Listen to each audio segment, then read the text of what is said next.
नमस्कार, मैं हूं तरन्नुम और आप देख रहे हैं न्यूज़ बिहार। तो हम फिर से आपके सामने हैं कुछ मसलों पर चर्चा करने। तो हमारे साथ जुड़ चुके हैं नमन मिश्रा, हमारे एडिटर। नमस्ते सर। हम आज बात करेंगे सर, जैसा कि हम जान रहे हैं कि एक तरफ मोदी और नीतीश कुमार हैं, दूसरी तरफ जो सत्ता में है, पावर में है फिलहाल, और दूसरी तरफ लालू यादव के बेटे यानी कि तेजस्वी यादव और कांग्रेस के अध्यक्ष राहुल गांधी है। तो हम हमेशा देख रहे हैं कि मोदी और नीतीश काफ़ी साथ में काफ़ी सारे मंच पे दिख रहे हैं, पर वही दूसरी तरफ हम देख रहे हैं तेजस्वी और राहुल साथ में नहीं दिख रहे। तो क्यों ऐसा क्यों हो रहा है सर? क्या कोई मनमुटाव है या फिर दोनों साथ आना नहीं चाहते हैं? देखिए, सबसे बड़ी बात यह है कि पहले मैं बताता हूँ आपको कि मोदी और नीतीश साथ में क्यों दिख रहे हैं।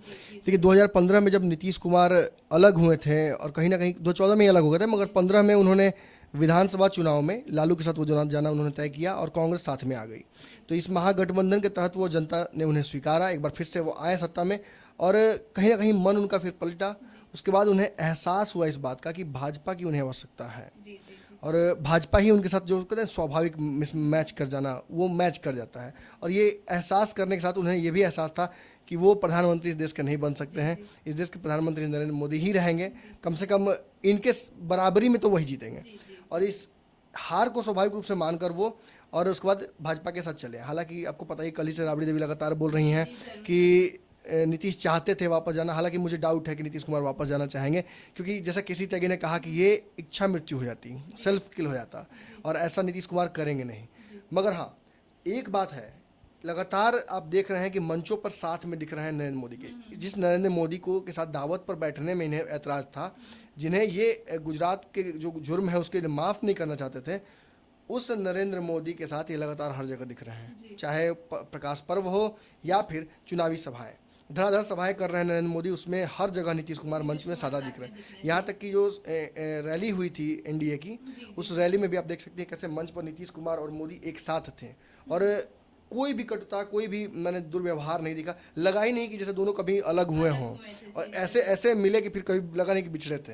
तो ये जो नया प्यार है ना, ये प्यार नहीं है, ये सम्मान है, ये डर है। काफी लोग इसको लैला मजनू का प्यार भी कहते हैं। बिल्कुल, लोग कहते हैं कि देखिए स्वाभाविक सा प्यार हो गया है। मतलब कहा जाता है ना कि क्षमा सोभती उस भुजंग को जिसके पास गरल हो। तो अब इनको एहसास हो गया कि जो भाजपा नाम की जो सांप है वो बहुत विषधारी है। तो सर, बात ऐसी भी उठ रही है कि अगर ये दोनों साथ रहेंगे, यानी कि नीतीश कुमार और मोदी साथ में रहेंगे, तो हिंदुस्तान में हिंदू और मुस्लिम में बैड करवाएंगे ही करवाएंगे। देखिए, ये कयास लगाए जा रहे हैं। हालांकि अभी तक नरेंद्र मोदी जब से सत्ता में आए हैं तब से कुछ घटनाएं हुई हैं, डेफिनेटली हुई हैं, मगर एज अ होल देखा जाए तो जो डर था वो नहीं हुआ है। इस देश को जिस तरह से डराया गया था कि नरेंद्र मोदी आएंगे तो ये हो जाएगा वो हो जाएगा, ऐसा कुछ नहीं हुआ है। और नीतीश कुमार भी, इसीलिए हो सकता है कि नीतीश कुमार भी वेट कर रहे हो, देखना चाहते हो कि नीतीश मोदी कैसे काम करते हैं। और जब नीतीश कुमार को एहसास हो गया कि मोदी ठीक ठाक काम कर रहे हैं, तब भी वो वापस आ सकते हैं। देखिए, बहुत सारे फैक्टर्स काम करते हैं जब दो अलायंसेस बनती हैं। तो अब हम उस मुद्दे पे आते हैं कि आखिर नीतीश कुमार क्यों, जैसा कि मैंने बताया आपको कि क्षमा सोभती उस भुजंग को, जहर इनके पास है और इस जहर से डरते हैं नीतीश कुमार। इसको पता है कि अगर दोबारा फिर से कहीं अगर लड़ना पड़े मोदी से तो इस बार कुर्सी से भी हाथ धोना पड़ सकते हैं। हालांकि हम बता दें कि वो अपनी कुर्सी के लिए काफी चिंता में रहते हैं, वो कभी भी बदल जाते हैं, कुर्सी से ज्यादा रात दूसरे पार्टी में एक कहा था, कुर्सी से ज्यादा उन्हें अपनों से भी प्यार नहीं है। और एक समीकरण है, इस समीकरण पर चर्चा करना जरूरी है। बीजेपी 22 सीटों पर चुनाव जीत चुकी थी, ये 2014 की बात है। 22 सीटों पर बीजेपी के सांसद थे। इसके बाद बीजेपी सब मात्र 17 सीटों पर इस बार चुनाव लड़ रही है, यानी बीजेपी ने 5 सीटें छोड़ी हैं। अब यहाँ समझना होगा, 30-32 सीटों पर अपनी जमानत जब्त कराई थी जदयू ने पिछले 2014 के चुनाव में, जब मोदी से अलग हट के लड़े थे, और 17 सीटें इस बार दी जा रही हैं। यानी समझ लीजिए कितना इजाफा हो गया जदयू की सीटों का। और इन सीटों पर जदयू जानती है कि अगर यही मौका है, अगर मोदी साथ है, मोदी फैक्टर काम कर रहा है, तो क्यों ना कुछ सांसदों को जिता लिया जाए। मगर एक बात समझिएगा, भाजपा के जिन सांसदों का टिकट कटा है और जिनकी जगह से मिला है इनको सीट, क्या वो सांसद चुपचाप बैठेंगे? क्या वो हराना नहीं चाहेंगे जदयू के कैंडिडेट्स को? इसी वजह से कहीं ना कहीं नीतीश कुमार मोदी जी के साथ दिख रहे हैं, ताकि उन कैंडिडेट्स को यह एहसास हो कि अगर वो जदयू के कैंडिडेट्स को हराने का प्रयास करेंगे या अगर कुछ निगेटिव करेंगे नीतीश कुमार के खिलाफ, तो मोदी साथ में है। मतलब कोतवाल लेकर घूम रहे हैं नीतीश कुमार। तो ये दोस्ती जो है ना, ये परिस्थिति जनक है ये, दोस्ती कहें या लव स्टोरी कहें, जो भी कहिए, मगर ये मैं इतना समझ लीजिए कि वन नाइट स्टैंड जैसा है ये है बस इन लोगों का ऐसा स्टैंड बन गया है कि मतलब ये चाहते हैं कि आवश्यकता है, दोनों की आवश्यकता है। नीतीश कुमार ने देख लिया, अपने पानी को टेस्ट कर लिया, उनमें उतना कैपेबिलिटी नहीं है कि वो इस देश के प्रधानमंत्री बन सके, और नरेंद्र मोदी ने भी नीतीश कुमार के खिलाफ चुनाव लड़कर 2015 में देख लिया कि भाजपा की हैसियत बिहार में बिना नीतीश के कुछ नहीं है। तो इन दोनों की जो दोस्ती फिर मैं कहूँगा कि स्वाभाविक है, नेचुरल है, और इस अलायंस में कहीं ना कहीं नीतीश कुमार अपने आप को स्वाभाविक महसूस कर रहे हैं, ये देखने में भी मिल रहा है। अब हम बात करते हैं कि आखिर राहुल गांधी और तेजस्वी यादव अलग अलग, बिल्कुल अलग अलग क्यों घूम रहे हैं। आपको बता दें, पहले तो हम बताते हैं कि तेजस्वी यादव ने कौन कौन सी सभाएं की हैं और राहुल गांधी ने कौन कौन सी सभाएं की हैं। राहुल गांधी अब तक 3 बार आ चुके हैं चुनाव के दरमियान बिहार में, जिसमें गया में आए थे। गया में आपको याद होगा मांझी जी के साथ उन्होंने मंच शेयर किया था। हालांकि गया से कोई कैंडिडेट नहीं लड़ रहा है कांग्रेस का, मगर महागठबंधन धर्म का पालन करते हुए वो गया में मांझी जी के लिए उन्होंने प्रचार किया। इस दौरान मंच पर भले ही कांग्रेसी बहुत ज़्यादा दिख रहे थे, मगर मांझी जी को भी स्पेस दिया गया था। याद कीजिए, यही मांझी जी हैं जो पटना में जब गांधी मैदान की रैली हुई थी कांग्रेस की, तो उन्होंने कहा था कि ये बस कांग्रेस की रैली है, और ये रैली फ्लॉप हो गई। महागठबंधन में रहते हुए भी मांझी जी ने ये बातें कही थी। महागठबंधन उस समय शायद सीटों का प्रेशर था, कहीं ना कहीं उनको लगता था कि कांग्रेस पे प्रेशर बनाएंगे तो हमें सीटें ज़्यादा मिल जाएंगी। इसके बाद उन्होंने पूर्णिया में किया है। पप्पू सिंह जो कि कांग्रेस के प्रत्याशी हैं, उनके लिए उन्होंने प्रचार किया। इसके अलावा कटिहार गए हैं। कटिहार में आपको पता होगा कि एनसीपी के जो बिहार के सांसद थे तारिक अनवर, जो कि कांग्रेस के पुराने ही नेता थे और खपाव के 1999 में चले गए थे, तो वो उनके लिए प्रचार कर रहे हैं। वो अब वापस आ गए हैं कांग्रेस में, और कटिहार से उनको टिकट मिल चुका है। इसके अलावा किशनगंज, अररिया और सुपौल, 3 जगहों पर राहुल गांधी की प्रस्तावित रैलियां हैं। ऊपर की गया, पूर्णिया और कटिहार में तो राहुल गांधी के साथ तेजस्वी नहीं दिखे हैं। नीचे की 3 किशनगंज, अररिया, सुपौल में भी नहीं दिखेंगे। क्यों? आशा है कि नहीं दिखेंगे, 100% नहीं दिखेंगे। अब मैं बताता हूँ कि तेजस्वी यादव ने सभाएं की हैं वो कौन सी हैं। जहानाबाद, खगड़िया, औरंगाबाद, गया, इन 4 जगहों पर तेजस्वी यादव घूम चुके हैं, मगर अभी तक तेजस्वी यादव की किसी सभा में कांग्रेस का कोई बड़ा नेता नहीं दिखा है। और मैं बात करूँ तो जहानाबाद से कांग्रेस नहीं लड़ रही है, खगड़िया से कांग्रेस नहीं लड़ रही है, औरंगाबाद से कांग्रेस नहीं लड़ रही है, गया से कांग्रेस नहीं लड़ रही है। तो कांग्रेस के सीटों पर जाकर प्रचार तेजस्वी यादव ने नहीं किया है। तो हालांकि सर हम दोनों मतलब हमारी जनता जानना चाहेगी कि आखिर क्या क्या वजह है कि दोनों साथ में, क्यों इन दोनों का आपस में बन नहीं रहा है, कि दोनों में कुछ मनमुटाव हो चुका है इस बात को लेके। स्ट्रेट ऑफ अगर देखें इस सिचुएशन को, तो साफ लगता है कि दोनों में बहुत तलवारें खींची हुई अंदर अंदर। तो सर फिर अगर तलवारें खींची है तो दोनों साथ कैसे हैं? वही तो मैं बताना चाहता हूँ कि देखिए, अगर एक लेमैन की तरह अगर हम देखें इस सिचुएशन को, तो साफ तौर पे समझ में आ रहा है कि तेजस्वी यादव और कांग्रेस के बीच में मनमुटाव है, जबरदस्त मनमुटाव है। क्योंकि देखिए, सीटों को लेकर भी कचरा था। कई ऐसे, मैं बिंदुओं को चर्चा सीधे कर लेता हूँ कि किन कारणों से ये दोनों एक मंच पर नहीं दिख रहे होंगे। जनता को जो लग रहा होगा, या फिर जो अलग अलग पॉलिटिकल एनालिस्ट हैं वो किस तरह से इस सिचुएशन को विवेचना करेंगे। तो पहला सबसे मुख्य कारण जो है, जो लगता है कि जिसकी वजह से तेजस्वी यादव और राहुल गांधी एक पंच पर नहीं आ रहे हैं इस चुनाव में, वो ये है कि कांग्रेस की डिमांड, कांग्रेस ने जो सीट्स की डिमांड की थी, 15 सीटें मांगी थी कांग्रेस ने। हो सकता है इस वजह से भी 15 सीटें मांगने की वजह से, कहीं ना कहीं 15 सीटें जो मांगी थी कांग्रेस, इसकी वजह से कहीं ना कहीं तेजस्वी यादव गुस्सा थे, खपा थे। उनको लगता था कि कांग्रेस कुछ सीटें जीत पाएगी और इतनी सीटें मांग रही है, सीटें हार जाएगी, इतना डिमांड करने का क्या जरूरत है। जब इस समय खास तौर पे जब इतने सारे दल एक साथ मिल गए हैं, जातिगत समीकरण अपने फेवर में है, तो कांग्रेस अपने सीटों को बढ़ाने के लिए अपने स्वार्थ में कहीं महागठबंधन को बर्बाद मत कर दे। आपको याद होगा कि ट्वीट भी किया था तेजस्वी यादव ने, और ट्वीट करके लिखा था कि 1-2 सीटों के लिए अगर नरेंद्र मोदी को हराने से अगर कॉम्प्रोमाइज़ कर लेती है कांग्रेस, तो ये कांग्रेस के लिए बहुत बड़ी हार होगी, कल जनता को जवाब देना पड़ेगा। और इसके बाद फिर दिल्ली में मंथन हुआ, दिल्ली में जमकर मंथन हुआ, जिसके बाद सीटों का समीकरण सामने आया, और आपको पता होगा कि कांग्रेस की सीटें कट कर कितनी हो गई थी, 9 सीटें। तो जहाँ कहाँ 15 और कहाँ 9, तो ये एक बड़ा कारण है। हो सकता है कि इससे तेजस्वी यादव और राहुल गांधी दोनों में खपा हो, और दोनों दूसरे के साथ मंच शेयर नहीं करना चाहते। बस एक अरेंजमेंट है जिसके तहत हम चुनाव लड़ रहे हैं, मगर ताकि हम सभी जीत सके। सर, हमने काफी बार देखा है कि राहुल गांधी जब भी प्रचार करना है, उन्होंने ना कभी जिक्र किया ना लालू यादव का, ना मतलब लालू परिवार का जिक्र ही कभी नहीं किया। देखिए, ये भी कारण है, ये भी कारण है। यही जो कारण मैं गिना रहा हूँ ना, हो सकता है इसकी वजह से भी लोग ये नहीं नाम ले रहे हों। क्योंकि देखिए, एक नेचुरल सी बात है, आपको याद होगा सदन में कैसे राहुल गांधी ने एक बिल फाड़ा था, जिसके चलते आज लालू यादव की राजनीति खत्म हो गई है। लालू यादव ने बहुत दिनों तक इस बात को अपने मन में रखा था, मगर धीरे धीरे जो कहा है सकता ग्रज खत्म हो गया, धीरे धीरे वो जो घाव था वो भर गया। मगर कहीं ना कहीं तेजस्वी यादव भूले नहीं होंगे। अब मैं अगली बात बताता हूँ। देखिए, आपको पता है कि बिहार में एनडीए हो या महागठबंधन हो, इन दोनों गठबंधनों में ब्राह्मण और भूमिहारों को कम लड़ाया गया है। ये दोनों जातियों का दबदबा रहता है बिहार में। खास तौर पे जो कास्ट सिस्टम देखते हैं, जिसका इल्जाम हमेशा लगता है बिहार पर, इसमें इन दोनों जातियों का दबदबा हमेशा रहा है।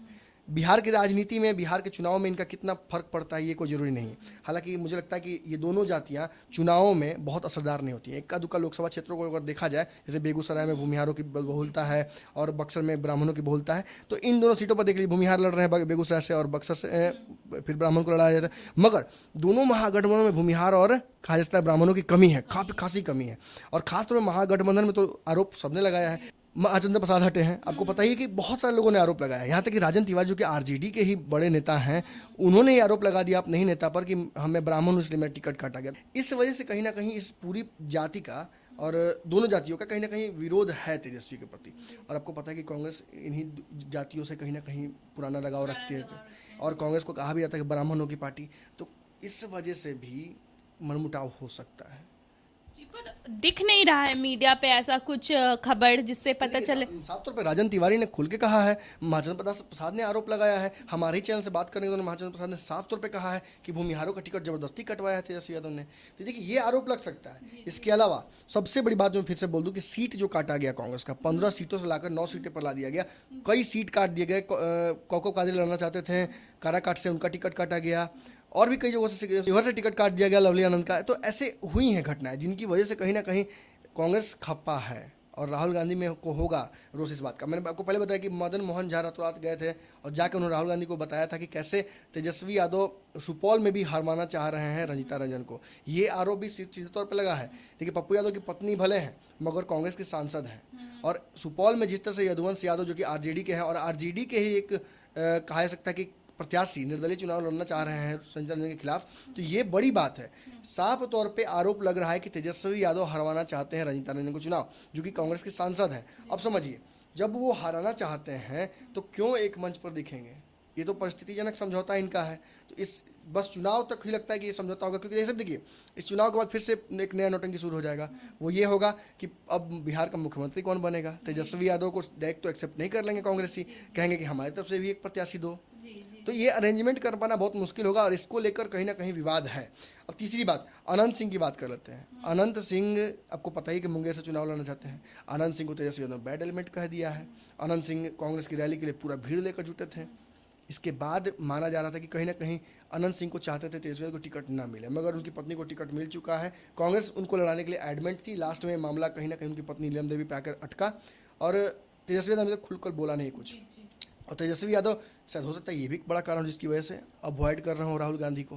पर ऐसा अभी तक कुछ ऐसा ये नहीं लग रहा है सर, मतलब कि दोनों साथ मंच पे तो दिख नहीं रहे हैं, पर आपसी ऐसा कुछ बातें नहीं हो रही है जिनसे, जैसे कि ट्वीट का आजकल जमाना चल रहा है। मैं बताता हूँ आपको, सबसे बड़ी बात यह है कि जब सुपौल में रंजीता रंजन के खिलाफ प्रत्याशी उतरे आरजेडी के, तो प्रेमचंद मिश्रा और अमित कुमार टुन्ना का बयान याद कीजिए। प्रेमचंद मिश्रा ने साफ तौर पे कहा है कि महागठबंधन धर्म का पालन करना चाहिए तेजस्वी यादव को और आरजेडी को। अगर उनके कोई कैंडिडेट है उनकी पार्टी के, तो उनको निष्कासित कीजिए, उनको निष्कासित कीजिए उस पार्टी से और अपनी पार्टी से, और हटाइए और साबित कीजिए कि आप महागठबंधन फॉलो कर रहे हैं। आपके लोग ये आरोप लगा रहे हैं कि हम राहुल गांधी तेजस्वी यादव से पूछ के आए हैं चुनाव लड़ने के लिए, आपके सिंबल पर चुनाव नहीं लड़ रहे हैं, मगर वो काम तो बिगाड़ रहे हैं ना सुपौल से। हो सकता है ऐसा भी हो कि अगर आरजेडी यानी कि तेजस्वी अकेले पड़ गए हों, इसलिए महागठबंधन में वो चले गए, क्योंकि उनकी मजबूरी हो सकती है और इसलिए चुप भी हैं इसी मजबूरी। बड़ा कारण है। देखिए, कांग्रेस की रैली में को एक पार्टी की रैली कहा गया था, आपको याद होगा, कहा जाता कि एक पार्टी की रैली। हालांकि तेजस्वी यादव मंच पे पहुंचे थे, मगर आरजेडी का कोई उतना उसमें दमखम नहीं दिखा। वहीं बात किया तो महागठबंधन के बाकी दल तो दिखे भी नहीं। उस समय कुशवाहा तो पीएमसीएच में भर्ती थे लाठी खाकर। हम के जो नेता हैं जीतन मांझी, वो पहुंचे मंच पर, तुरंत उतर कर नीचे चले गए, कहा कि मिस मैनेज रैली फ्लॉप कर गई।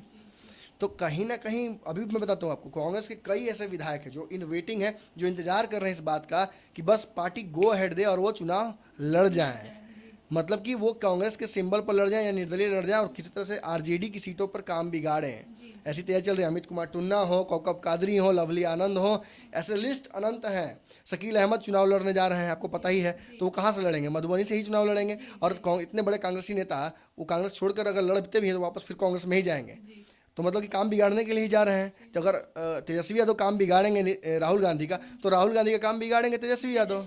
तो दोनों तरफ से वाइस वर्सा हो रहा है। और ये जो मैं फिर वही कहूँगा, स्वाभाविक नहीं लग रहा है इन लोगों का जो महागठबंधन है, वो स्वाभाविक नहीं लग रहा है। इसलिए भी नहीं लग रहा है क्योंकि कहीं ना कहीं दोनों जो घटक दल हैं इनके विचार में भी अंतर है। जहाँ एक तरफ तेजस्वी यादव चाहते ही नहीं है कि ब्राह्मणों भूमिहारों को चुनाव लड़ाया जाए, वहीं कांग्रेस इन्हीं लोगों के हिसाब से कहा जा सकता है चलेगी आगे। अब देखिए शीर्ष नेतृत्व तो देख लीजिए, एक भूमिहार दिख रहे हैं साफ तौर पे अखिलेश सिंह, मदन मोहन झा को कमान दी गई है। अगर कौकब कादरी की भी बात की जाए तो ये भी सवर नहीं कहा जाएंगे क्योंकि मुसलमान है और मुसलमानों को भी सवर नहीं कहा जाता है। तो इन्हीं पार्टियों के बीच में सिमटा हुआ है पूरा कांग्रेस। अब इसके बाद बात करते हैं असली कारण क्या हो सकता है। ये सारे जो अब तक बातें मैंने बताई आपको, ये कयास है। ये कयास लगाया जा रहा है मीडिया के माध्यम से। ये चर्चाएं चल रही हैं अंदरूनी घरों में कि भाई आखिर तेजस्वी यादव और राहुल गांधी एक मंच पर क्यों नहीं आ रहे हैं। मगर असली जो कारण है वो ये है कि मोदी और नीतीश को करारा जवाब देना है जी। इसीलिए हो सकता है कि ये चुप है, अपने मन मुटाव को दिखा भी नहीं रहे होंगे इसी वजह से। अब समझिएगा, महागठबंधन में इस बार सबसे बड़ा जो स्टार प्रचारक महागठबंधन का है वो नहीं है। लालू यादव जेल में। लालू यादव के जेल में होने के बाद तेज प्रताप यादव ऑलरेडी खपा चल रहे हैं। वो भी स्टार प्रचारक हैं, मगर वो बस अपनी बहन मीसा भारती का प्रचार करेंगे, उसके अलावा कुछ नहीं करने जा रहे हैं। उन्होंने साफ तौर पर अपना गुस्सा दिखा दिया है। राबड़ी देवी की तबीयत खराब है, राबड़ी देवी घर से निकलना नहीं चाहती, हालांकि 2-3 सभाओं में जाएंगी। आपको बता दें कि आने वाले समय में मधुबनी, दरभंगा और मधेपुरा, इन 3 जगहों पर तेजस्वी यादव को जाना है। और इन तीनों जगहों पर राबड़ी देवी नहीं जाएंगी और इन तीनों जगहों पर राहुल गांधी भी नहीं जाएंगे। और आने वाले समय में किशनगंज, अररिया और सुपौल में जाना है राहुल गांधी को, और इन तीनों जगहों पर तेजस्वी यादव नहीं जाएंगे। क्यों नहीं जाएंगे? क्योंकि समझ लीजिए 40 सीटें हैं। चुनाव जिस तरीके से हो रहा है, जिस तेजी में हो रहा है, समय बहुत कम बचता है। बाकी सब पूरे देश में चुनाव हो रहा है तो हर जगह जाना है राहुल गांधी को, समय बहुत कम है, आते हैं कम समय के टाइम पीरियड में, और उस दौरान तेजस्वी यादव कहीं और प्रचार कर रहे होते हैं। मतलब ये लड़ाई नहीं है, ये अंडरस्टैंडिंग है। अंडरस्टैंडिंग के तहत दोनों अलग अलग जगहों पर जा रहे हैं, ताकि आप सुपौल में कीजिए तो मैं किशनगंज में करता हूँ, मैं अररिया में कर रहा हूँ तो आप फारबिसगंज में कीजिए। इस तरह से स्किल डिवाइड करके चालाकी से ये कर रहे हैं। हो सकता है इनका अंदरूनी प्लान चल रहा है। ये एकदम प्लान है। तेजस्वी यादव ने बात करते हुए मीडिया को ये बात बताई है कि हम एक स्ट्रैटेजी के तहत काम कर रहे हैं, हम स्टार प्रचारक हमारे पास बहुत लिमिटेड है, इसीलिए हम चाहते हैं कि हम डिवाइड करके एक दूसरे के खिलाफ ना लड़के एक दूसरे के से अलग अलग हटकर प्रचार करें और अपने आप को मजबूत करें। देखिए नीतीश कुमार और नरेंद्र मोदी जिस तरह से 2 बड़े सितारे, स्टार प्रचारक जिनके पास स्टार पावर है, नीतीश कुमार अपने चेहरे पर बिहार में सत्ता में वापस आने का दम रखते हैं। ये बात उन्होंने कई बार साबित की है। हालांकि आरोप लगता रहा है कि लालू यादव के कंधे पर कभी चढ़कर आते हैं, कभी भाजपा के कंधे पर चढ़कर आते हैं, मगर ना लालू यादव अकेले चुनाव जीत पा रहे हैं, ना भाजपा अकेले चुनाव जीत। तो अभी तो फिलहाल यही कहा जाए कि नीतीश कुमार का चेहरा सबसे बड़ा चेहरा बिहार में है। भाजपा को भी बार बार आना पड़ता है नीतीश कुमार का। आज चोर दरवाजे से भाजपा को एंट्री मिला है बिहार की सत्ता में, तो बस इसलिए क्योंकि नीतीश कुमार वहाँ खड़े थे दरवाजा खोल के। और नीतीश कुमार का स्टार पावर बहुत बड़ा है और लोकसभा चुनाव में ये बात साबित होती है। जैसे पिछली बार मोदी लहर में कई लोग जीत कर आए थे अप्रत्याशित रूप से, ये साबित होता है कहीं ना कहीं कि मोदी की वजह से फायदा होता है लोकसभा चुनाव में। तो नीतीश और मोदी एक साथ हो जाते हैं तो समझ नहीं आप कितना बड़ा ताकत होता है। और इस ताकत को फिर आसान नहीं है। इसीलिए ये चाह रहे हैं कि जैसे अगर बीचों बीच मोदी और नीतीश खड़े हैं तो चारों तरफ से अलग अलग होकर तेजस्वी यादव, मतलब एक चक्रव्यूह बनाया जा रहा है, चक्रव्यूह बना के उनको घेर लेते हैं। तेजस्वी यादव एक तरफ से, राहुल गांधी एक तरफ से, और जिन्हें बिल्कुल चारों तरफ से घेरना चाहते हैं। और इसी वजह से ये जो महागठबंधन है इसमें अभी फिलहाल दूरी दिख रही है, मनमुटाव है। ये जो सारे कारण हमने बताए हैं, चाहे कांग्रेस का डिमांड करना हो सीटों का, चाहे भूमिहार ब्राह्मणों का टिकट काटना हो, चाहे कांग्रेस की सीटें काटनी हो, चाहे अनंत सिंह हो, कीर्ति आजाद हो, शत्रुघ्न सिन्हा हो, कांग्रेस की रैली को एक पार्टी का रैली कहना हो, सुपौल में रंजीता नंदन का विरोध करना हो, ये सारे कारण अपनी जगह हैं। महागठबंधन में हर घर में कुछ मनमुटाव होता है, महागठबंधन में भी मनमुटाव। जहाँ 10 बर्तन होंगे तो आपस में टन करेंगे, वो सही बात है। और ये सारे जो विसंगतियां हैं वो अपनी तरफ, और तेजस्वी यादव और राहुल गांधी की बुद्धि एक तरफ। इन दोनों ने चक्रव्यूह रचा है कि राहुल गांधी ने और तेजस्वी ने मिलकर एक चक्रव्यूह रचा है कि कहीं ना कहीं मोदी और नीतीश कुमार को बीच में बिठाकर चारों से घेरा जाए, और वही तैयारी चल रही है। तो देखना काफी दिलचस्प होगा कि आगे और क्या क्या बातें होती है और क्या होता है इस मसले पे। तो बने रहें न्यूज़ बिहार के साथ। और हाँ, अगर आपको ये वीडियो पसंद आया हो तो लाइक और सब्सक्राइब करना ना भूलें, और अपने कमेंट और अपने विचार हमारे कमेंट बॉक्स में ज़रूर दें। जाते जाते मैं ये ज़रूर कहना चाहूँगी कि अपने मित्रों के साथ इसे शेयर करना ना भूलें, फॉरवर्ड करें ज़्यादा से ज़्यादा, ताकि और लोगों तक ये वीडियो पहुँच सके। धन्यवाद। हमारे फेसबुक पेज को लाइक करें, ट्विटर पर फॉलो करें न्यूज़ बिहार लाइव, और साथ ही साथ हमारे यूट्यूब चैनल को सब्सक्राइब करें। सब्सक्राइब करने के बाद बेल आइकन दबाना ना भूलें। धन्यवाद।